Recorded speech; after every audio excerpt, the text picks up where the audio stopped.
Les 60% de déserts qui composent l'État d'Israël servent de décor grandiose et naturel aux visiteurs. En jeep, à pied, en VTT ou à dos de chameau, c'est le pays rêvé pour les amoureux. Des grands espaces chargés de mythes et d'histoires.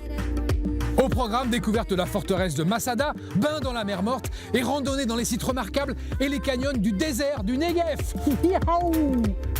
Pour commencer, rendez-vous devant l'ancienne rivière Tzin, au mémorial Ben Gourion, nom du père fondateur de l'État d'Israël, enterré ici avec sa femme au cœur du désert du Negev.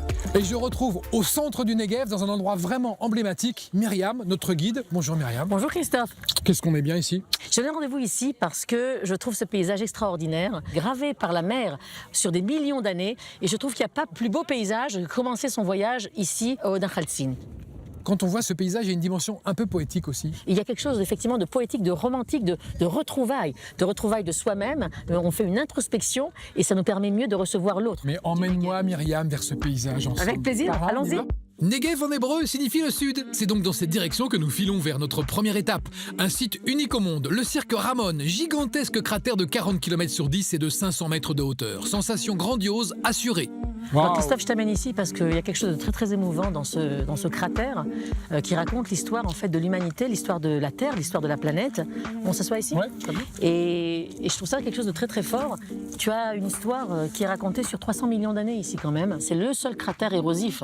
On appelle ça un martèche. Le martèche, il n'est pas d'origine ni météorique ni volcanique. C'est une érosion de l'eau qui a fait que ce cratère s'est fait il y a 300 millions d'années. C'est une terre de randonnée, il y a des sentiers en bas. Il y a énormément de sentiers, plus ou moins difficiles. Et en fonction de ça, on peut se balader 1 heure, 2 heures, 8 heures. Nous reprenons la route à travers ce désert de 13 000 km² où les chameaux peuvent traverser à tout moment. Myriam tient à ce que nous visitions En Avdat, un célèbre canyon et ses sources protégées et intactes depuis des siècles. Maintenant, on va rentrer à En Avdat, qui est une gorge. On va marcher entre ces deux falaises et on va aller voir les points d'eau qui étaient utilisés, bien sûr, à travers le temps par tous les nomades qui passaient par ici. Les Nabatéens étaient là, les Bédouins, les ermites aussi qui sont venus au VIe siècle. Ces ermites qui viennent s'installer dans les grottes qui sont ici à En Avdat et qui choisissent cet endroit parce qu'il y a des points d'eau. À travers l'histoire, on a toujours habité ici à cause de l'eau. Tu vois, nous, Christophe, les Israéliens, on adore se balader dans la nature. Regarde ce cadre extra.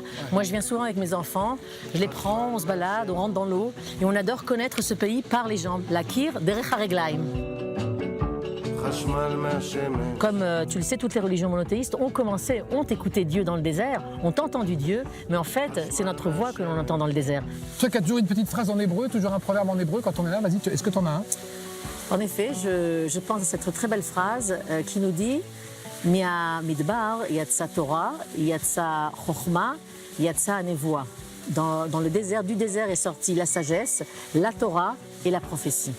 Au revoir Canyon, il est tellement beau ce canyon. Shalom, il est beau, hein? Non? Magnifique. Sur la route, Myriam tient à me faire partager l'hospitalité bédouine autour d'un café servi selon la tradition de ce peuple nomade. Cap ensuite vers les monts de Judée pour notre prochaine halte d'étape et surtout le dodo. Le lendemain, je découvre le kibbutz En-Gedi, dans lequel nous avons passé la nuit. Cette ancienne coopérative agricole communautaire, ouverte en 1956, est aujourd'hui un havre de paix et de verdure luxuriant au milieu du désert. Étape suivante, Masada. En 73 avant Jésus-Christ, ce plateau de granit de 500 mètres de haut vit près d'un millier de guerriers juifs rebelles se donner la mort plutôt que de se rendre aux Romains dans ce qui fut le dernier palais d'Hérode. On est où là? Alors on est sur la partie nord de Masada, on est dans les palais hérodiens, voilà le palais d'Hérode, et on se trouve ici précisément maintenant. Masada est aujourd'hui un lieu de pèlerinage moderne pour les Israéliens et les visiteurs du monde entier. Ça, c'est l'ancienne synagogue de Masada, une des synagogues les plus anciennes retrouvées en Israël. Il y en a 7, elles datent du 1er siècle de notre ère. Ouais. C'est d'ici que les rebelles viennent prier, viennent réfléchir, viennent penser, viennent se retrouver, car une synagogue veut dire les Hitkanes, se retrouver ensemble. La mer Morte se profile au loin et ce sera la dernière étape de notre périple. Pour y accéder, nous passons par d'incroyables petites montagnes de sel à perte de vue. Je t'amène ici sur le mont Sodom, qui est essentiellement composé de sel.